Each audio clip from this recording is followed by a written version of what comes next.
오늘 이제 사무엘하 5장에서 이제 다윗이 이스라엘 온 이스라엘의 이제 왕으로 이렇게 세워지게 되었습니다. 사무엘로부터 이제 기름 부음 받았을 때부터 이제 생각을 해보시면 한 22년이 경과가 된 거예요. 22년. 다윗이 이제 그 기름 부음을 받고 나서요. 이제 다윗이 세우고자 했던 그런 나라는 어떤 나라였느냐? 사울의 나라와는 이제 다른 나라였어요. 예. 하나님께서 다스리는 그런 나라를 이제 다윗은 세우기를 이제 원했습니다. 그래서 다윗이 원했던 것은 무엇이냐면 이 자신이 이렇게 드러나는 것보다는 하나님이 높여지고 하나님께서 존중받는 것, 그거를 이제 굉장히 이제 중요한 가치로 이제 생각을 가졌습니다. 이제 이런 면에서 생각해 볼 때요, 우리 교회도 마찬가지인 것 같아요. 교회도. 교회가 지금 이제 우리 존재하고 있는 것은 이 세상에서 유명해지려고 그러는 게 아니죠. 이 세상에서 이렇게 칭찬받고 이렇게 찬사를 받는 그런 일을 하려고 우리가 교회하는 것이 절대로 아닙니다. 우리가 이제 이 교회를 하는 목적은 예수 그리스도께서 이렇게 높여지시는 그런 공동체를 만들려고 하는 거죠. 그래서 이 다윗의 경우를 이렇게 보시게 되면 자신이 이렇게 스스로 왕이 되려고 이렇게 노력하지 않았다는 거예요. 22년간의 그 과정들을 우리가 이제 지켜보게 되면 이런 그 다윗의 모습이 어떻게 보면 세상적으로는 이해가 안 되죠. 그렇죠? 어떻게 보면 이제 다윗이 비정상적인 것처럼 이렇게 좀 보이는 거죠. 사울을 죽일 수 있었던 그 기회가 두 번씩이나 있었어요. 하나님께서 그 자신을 왕으로 세워줬기 때문에 사울을 죽인다고 한들 아무 문제가 되지 않았죠. 그러나 그럼에도 불구하고 사울을 인위적으로 자기가 이제 죽이지 이제 않았던 것입니다. 그리고 이제 길보아 전투에서 이제 사울이 죽었어요. 죽었을 때 그 소식을 듣고 다윗은 참 마음 깊이 슬퍼하는 모습을 우리는 이제 보았습니다. 백성들에게까지 애가를 지어서 이렇게 노래를 부르도록 이렇게 했습니다. 그리고 이 사울이 죽었다고 하는 소식을 이제 아말렉 족속의 한 청년이 이제 이 소식을 이제 들고 왔는데요. 이 청년은 사울이 죽었다는 소식을 이제 다윗에게 가지고 가면 다윗이 기뻐할 줄로 알았던 거예요. 그렇죠? 그러나 다윗은 정반대의 태도를 보였습니다. 그렇죠? 아말렉 청년을 오히려 보상을 주기는커녕 이제 사형을 이제 선고를 했습니다. 그리고 이제 북쪽의 상황을 또 보시게 되면 아브넬이라고 하는 사울의 이 사촌 동생이 군대 장관이었죠. 이 이스보셋을 중심으로 해서 이제 나라를 또 세운 거예요. 그랬을 때 다윗은 어떻게 반응을 했습니까? 다윗은 절대로 공격을 하지 않았어요. 공격을 해 오기 때문에 이제 방어를 한 거지. 먼저 선제 공격을 절대로 하지 않았습니다. 그래서 다윗은 이렇게 하나님의 때를 기다리고 인내하는 그런 모습을 이렇게 끝까지 보여주었습니다. 나중에 이 아브넬이라고 하는 사람이 이제 평화 동맹을 맺으러 왔죠. 그랬을 때에도 어떻게 보면 이제 그동안 7년 이상을 이렇게 대적하면서 싸웠는데 하루아침에 어떻게 동맹을 맺을 수가 있겠습니까? 불가능한 일이죠. 그럼에도 불구하고 이 동족끼리 우리가 싸워서는 안 된다. 평화 동맹을 기꺼이 맺어주는 다윗의 모습이 또 성경에 기록이 되어 있습니다. 이 다윗은요 절대로 악을 악으로 이렇게 갚지 않았던 그런 모습을 어떻게 보면 세상적으로 볼 때는 참 멍청이 같고 바보같이 이 세상을 사는 것이 아니냐 이렇게 볼 수도 있을지도 모르겠습니다. 요압 장군이 돌아가던 이 아브넬을 또 이제 죽였죠. 그랬을 때 이 다윗은 그 소식을 듣고서 가슴을 치면서 슬퍼했던 거예요. 그래서 이제 요압을 이제 사악한 자로 이렇게 불렀고 또 이 죽은 아브넬을 이제 의로운 자로 이렇게 불러 주었습니다. 심지어 요압을 이제 저주하기까지 했던 거죠. 그런 그 다윗의 모습을 통해서 참 이 그 다윗의 그 진심이 백성들에게까지도 이렇게 전달이 된 거예요. 그래서 참 아브넬이 죽음을 통해서 심각한 위기를 또 직면했지만 오히려 이것을 통해서 백성들로부터 큰 신뢰와 존경을 받는 다윗의 모습을 또 우리는 이제 보았습니다. 북쪽의 왕이었던 그 이스보셋이 또 죽었습니다. 암살을 당한 거죠. 그 레갑과 바하나라고 하는 군대 지휘관이 이 자신의 주인인 이스보셋을 이제 암살을 한 거예요. 그 머리를 들고 다윗을 이제 찾아오게 되었습니다. 그래서 이제 하는 말이 우리가 이제 이 왕의 원수를 우리가 대신해서 갚아주었다. 이런 그 이제 얘기를 했을 때 다윗은 이 레갑과 바하나를 칭찬하지 않았어요. 그렇죠? 칭찬하지 않았습니다. 오히려 이 아말렉 청년보다도 더 아주 그 중한 징벌을 내리게 되었습니다. 그래서 손과 발을 헤브론 연못에 이렇게 매달아 놓고 이렇게 사형을 선고하는 그런 일을 진행하였습니다.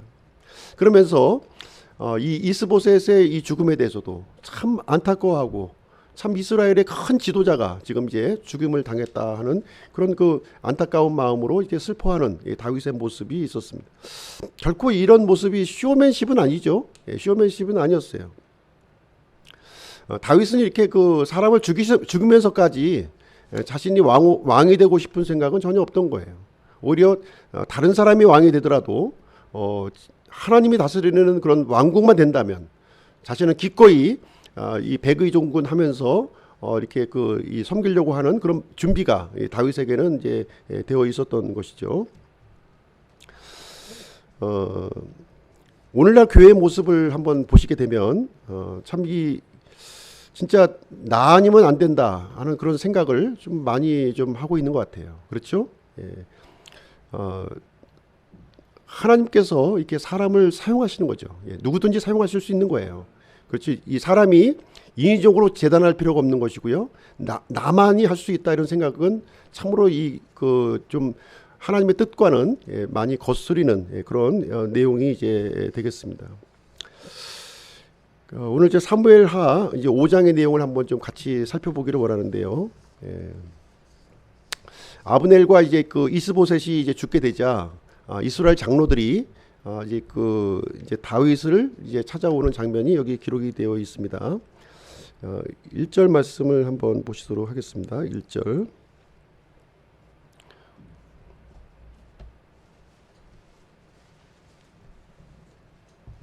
네.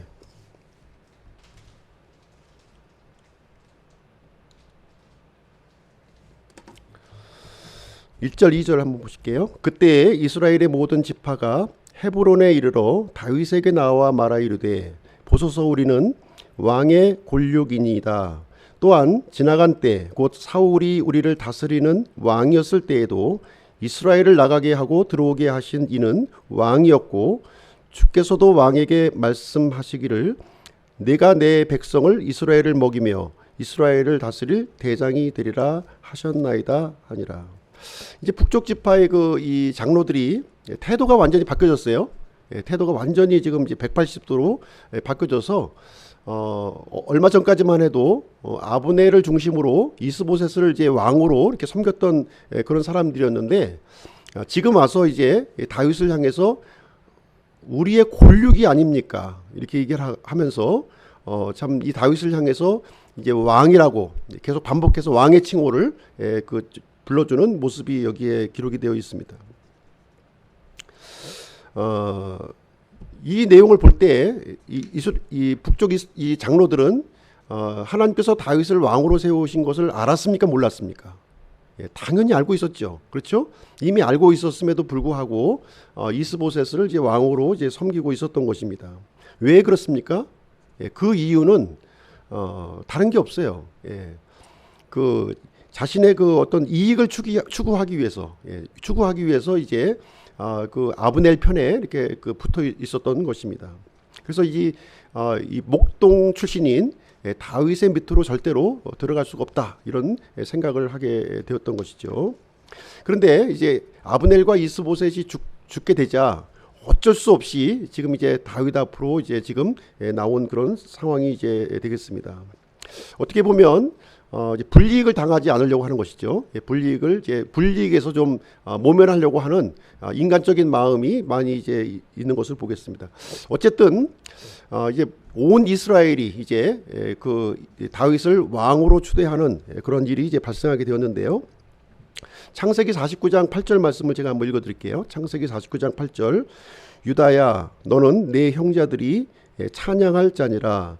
내 손이 내 원수들의 목을 잡을 것이요 내 아버지의 자식들이 내 앞에서 절하리로다.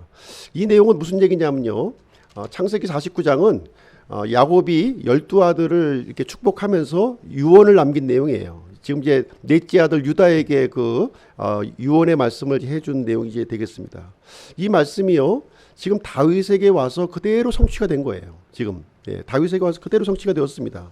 모든 지파들이 유다 지파의 후손인 다윗에게 와서 절을 하고 있는, 지금 이제 어떻게 보면 거의 1000년 가까이 지금 이제 이 시간이 흘러서 이 내용이 이제 성취하게 된 모습을 보여주고 있고요.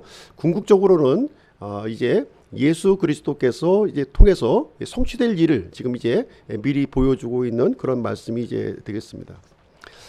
우리 본문 4절 5절 다시 한번 보실게요. 4절 5절.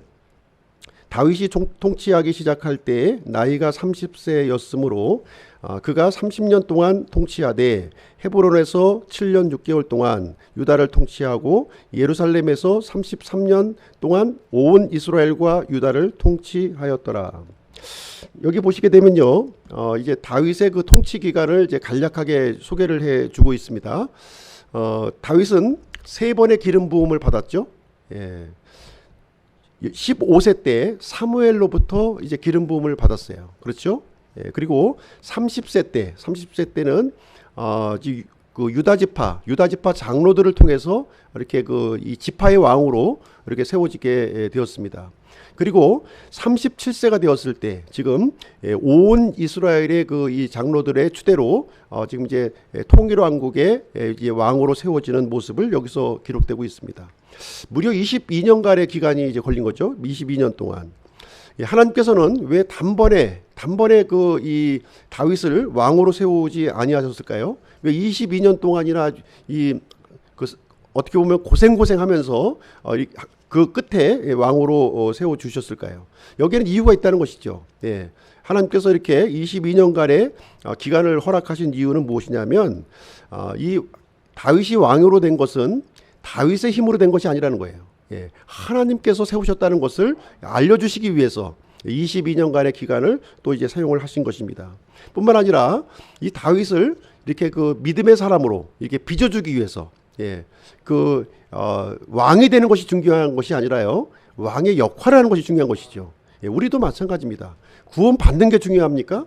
구원받는 구원의 역할을 우리가 수행하는 것이 더 중요한 내용이 이제 되겠습니다. 그래서 이제 이 다윗을 통해서 이렇게 그 이스라엘이 하나님의 뜻대로 세워지는 이 강대한 왕국이 세워진다고 하는 사실을 여기서 보여주고 있는 내용이 되겠습니다.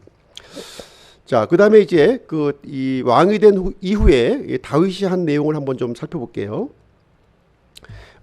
왕이 된 다음에 다윗이 한 첫 번째 행보는 무엇이었냐면 예루살렘을 정복하고 예루살렘으로 수도를 이전한 거예요. 헤브론에서 예루살렘으로 이렇게 수도를 이전하게 되었습니다. 6절 말씀 보시도록 하겠습니다. 왕과 그의 사람들이 예루살렘으로 가서 그 땅의 거주민들인 여부스 족속에게 이르매 그들이 다윗에게 말하며 이르되 내가 눈먼 자와 다리 저는 자를 없애지 아니하면 여기로 들어오지 못하리라 하니라. 그들은 다윗이 여기로 들어오지 못할 줄로 생각하였더라. 자, 여기 보시게 되면 이제 이 예루살렘에는 누가 거주하고 있었냐면 여부스 족속이 이제 거주하고 있었던 거예요. 여부스 족속. 이 여부스 족속은 여호수아 시대 때부터 한 번도 점령하지 못한 지역이에요. 이 예루살렘은 한 번도 점령을 못했습니다. 예, 그런 지역이었고요. 예, 난공불락의 성이었습니다. 예루살렘은. 그 어떤 그 나라도 이 요새를 이 그 철옹성 같은 요새를 점령할 수가 없었던 것입니다. 그래서 이 여부수 족속들은 장담을 한 거예요. 예, 다윗이 이제 쳐들어온다 그러니까 이제 그 어떤 얘기를 했냐면 눈먼 자나 다리 저른 자라 할지라도 다윗을 막아낼 수 있다는 거예요. 절대로 이 얘기는 무슨 얘기냐면 절대로 이 성을 이제 점령하지 못한다, 이런 이 호언 장담을 하게 되었습니다. 그런데 결과는 어떻게 되었을까요? 예, 정반대로 순식간에 예루살렘을 점령했다 하는 것을 이제 얘기해 주고 있는데요. 그 비결이 8절 말씀에 기록이 되어 있습니다. 어떻게 이제 이 예루살렘을 점령했는지 한번 보실게요. 그날에 다윗이 이르기를 누구든지 도랑에 올라가 여부수 족속을 치고 다윗의 혼이 미워하는 자, 곧 다리 저는 자와 눈먼 자를 치는 자는 우두머리와 대장이 되리라 하였으므로 그들이 이르기를 눈먼 자와 다리 저는 자는 집에 들어오지 못하리라 하였더라. 여기 보시게 되면 누구든지 도랑에 올라가 여부수 족속을 치고 이렇게 기록이 되어 있어요. 도랑이라는 표현이 있죠. 이 도랑은 무슨 도랑인가요? 물도랑이에요. 물도랑. 수로입니다. 수로. 지금 예루살렘은 난공불락의 성이었지만 한 가지 약점이 있었다는 거예요. 그것은 무엇이었냐면 물이 부족했던 거예요.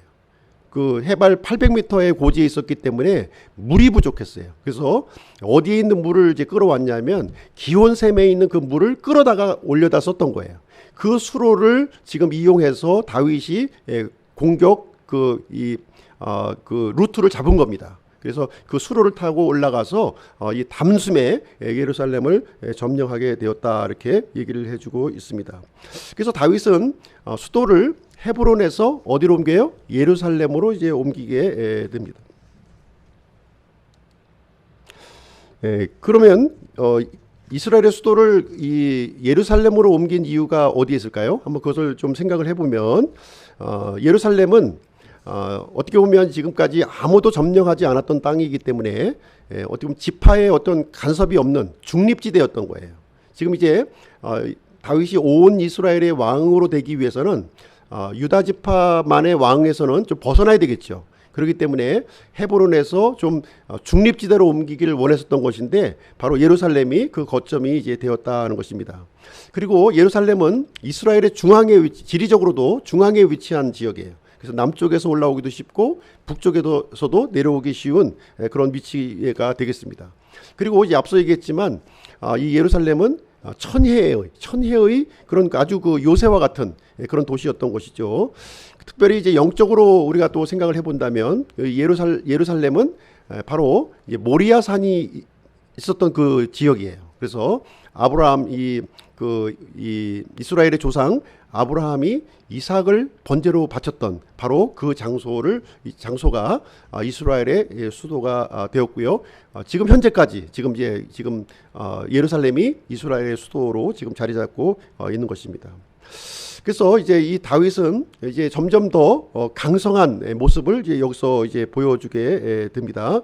11절 말씀 한번 보실게요. 11절 말씀 보시게 되면 두로 왕 히람이 다윗에게 사자들과 백향목과 목수와 석공들을 보내매 그들이 다윗을 위하여 집을 지으니, 이렇게 얘기하고 있습니다.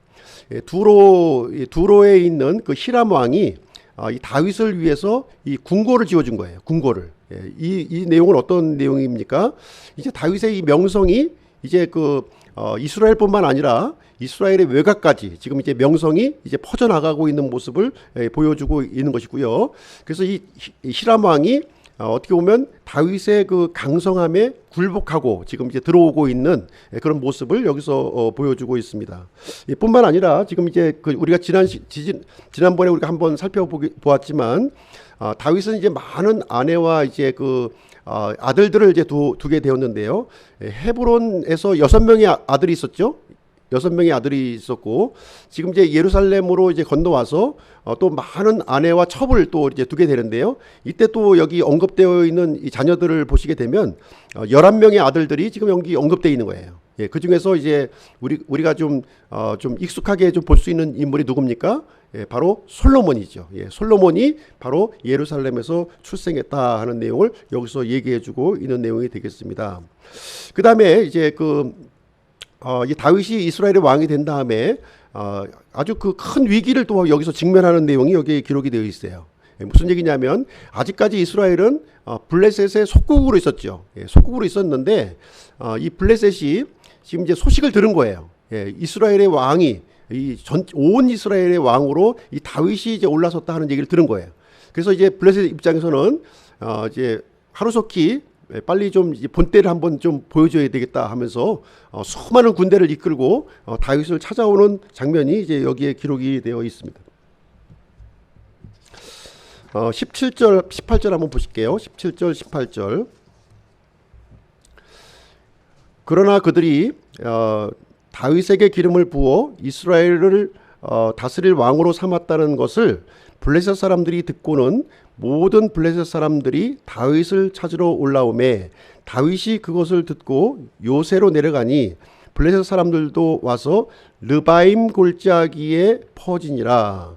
자, 여기 보니까 이제 이 블레셋 군대들이 지금 이제 그 다윗을 찾아왔다 이렇게 얘기를 하고 있지만 전쟁을 하려고 지금 온 것이죠. 전쟁을 하기 위해서 찾아왔는데 르바임 골짜기에서 이렇게 진을 치고 있는 그런 모습이 이제 되겠습니다.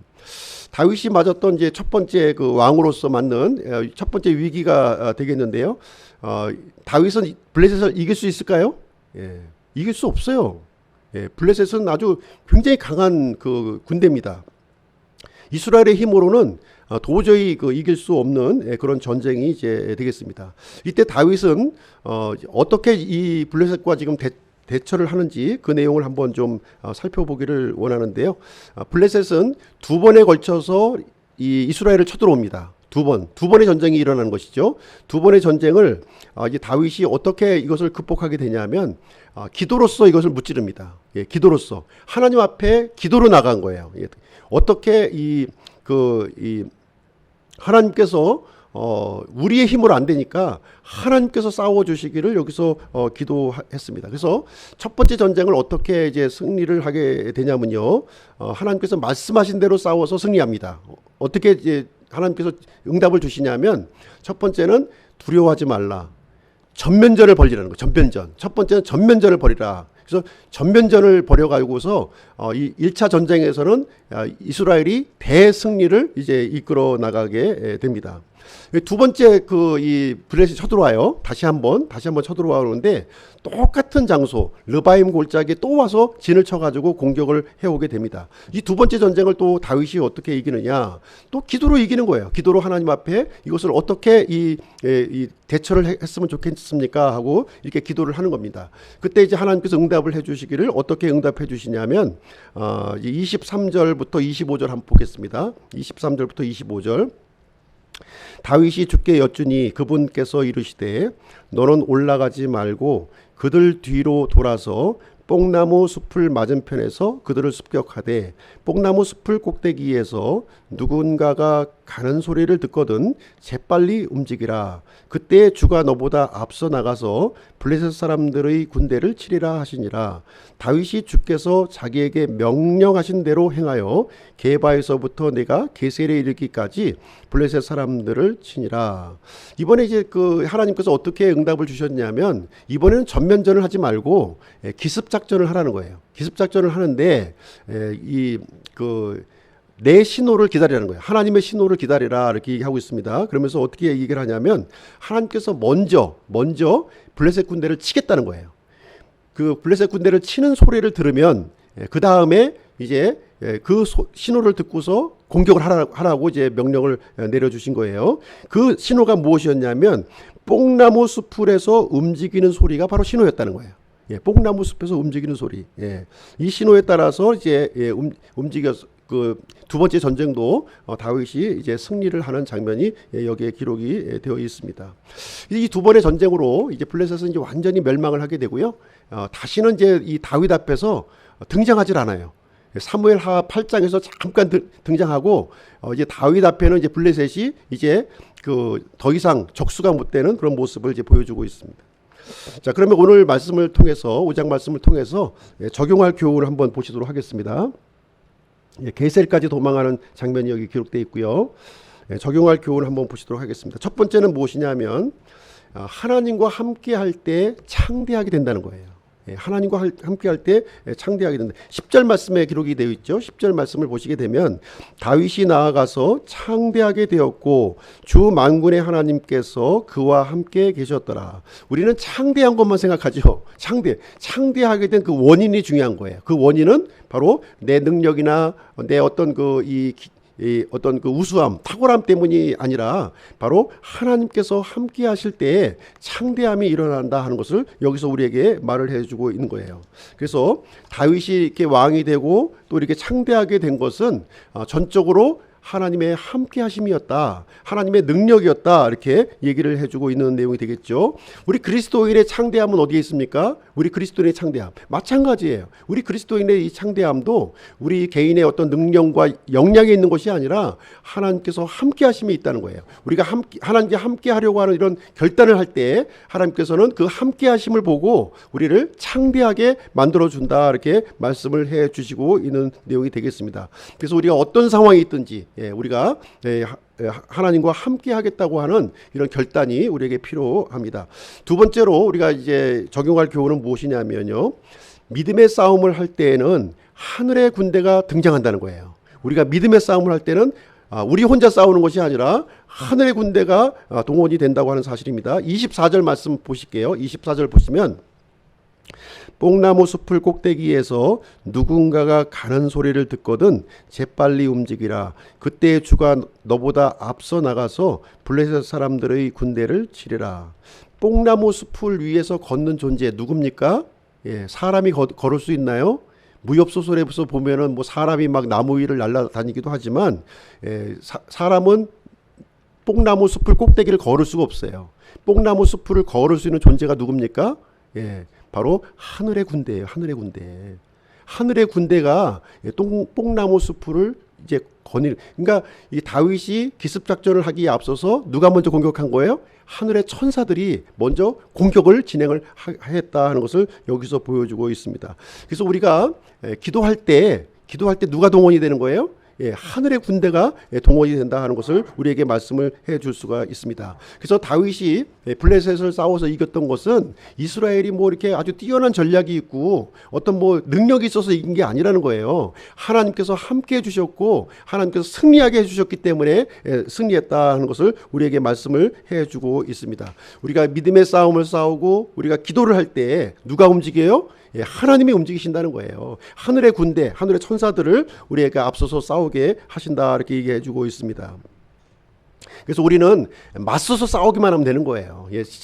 실제 싸우는 거는 하나님께서 다 이렇게 진행을 해 주지. 멋모르고 그냥 아주 막 도망가니까 우리가 아주 강해가지고 도망가는 것 같지만 실제 뒤에 계신 하나님께서 모든 것을 진두지휘하고 있다 하는 것을 말씀해 주고 있습니다. 그래서 이스라엘은 이미 승리한 전쟁을 지금 이제 진행하고 있다 이렇게 보시면 되겠습니다. 세 번째로 우리가 적용할 교훈은 무엇이냐면 다윗의 예루살렘 정복, 그 여부수 족속을 물리치고 예루살렘을 정복하는 것은 예수 그리스도께서 하신 일을 예표한다는 거예요. 이 사항을 한번 보실 텐데요.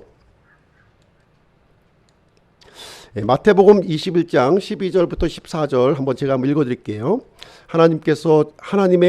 예수님께서 하나님의 성전에 들어가사 성전 안에서 사고 파는 자들을 다 내쫓으시며 돈 바꾸는 자들의 탁자와 비둘기 파는 자들의 의자를 뒤집어 엎으시고 그들에게 이르되 기록된 바 내 집은 기도하는 집이라 불리리라 하였거늘 너희가 그것을 강도의 소굴로 만들었도다 하시니라.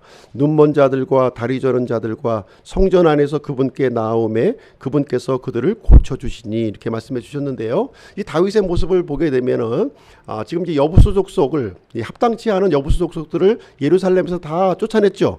상을 엎어버리고 다 쫓아내버렸어요. 그리고 나서 이 다윗이 한 일이 무엇입니까? 그 두 다리를 절었던 이 무비보셋을 자신의 그 아들로 받아들이는 장면이 나중에 나타나요. 그래서 이 모습을 보여준 것처럼 예수님께서도 이 성전을 예루살렘 성전을 깨끗하게 하시고 다 뒤집어 엎으시고 지금 이제 눈먼 자와 다리 저는 자들을 나오게 해서 고쳐주시는 그 내용이 여기에 모든 것을 회복하시는 그 모습, 다윗이 예루살렘을 회복했던 것처럼 바로 그 모습은 예수 그리스도의 그 회복하심을 예표적으로 보여주고 있다, 이렇게 말씀을 드릴 수가 있겠습니다. 결론을 내리도록 할게요. 결론을 보시게 되면 하나님께서 일하시도록 우리 자신을 내어 드려야 된다는 거예요. 예, 그것이 중요한 겁니다. 내가 무엇인가 자꾸 하시려고 하면 안 돼요. 하나님이 하시도록 하는 것이고 우리는 그 도구로 우리는 내어 드리면 되는 것입니다. 오늘은 사무엘하 5장 말씀, 다윗이 이제 왕으로 이제 온 이스라엘 왕으로 추대되는 그 아주 이 영광스러운 장면을 함께 살펴보았고요. 우리 모두 믿음의 승리자가 되시기를 주님의 이름으로 축복드립니다.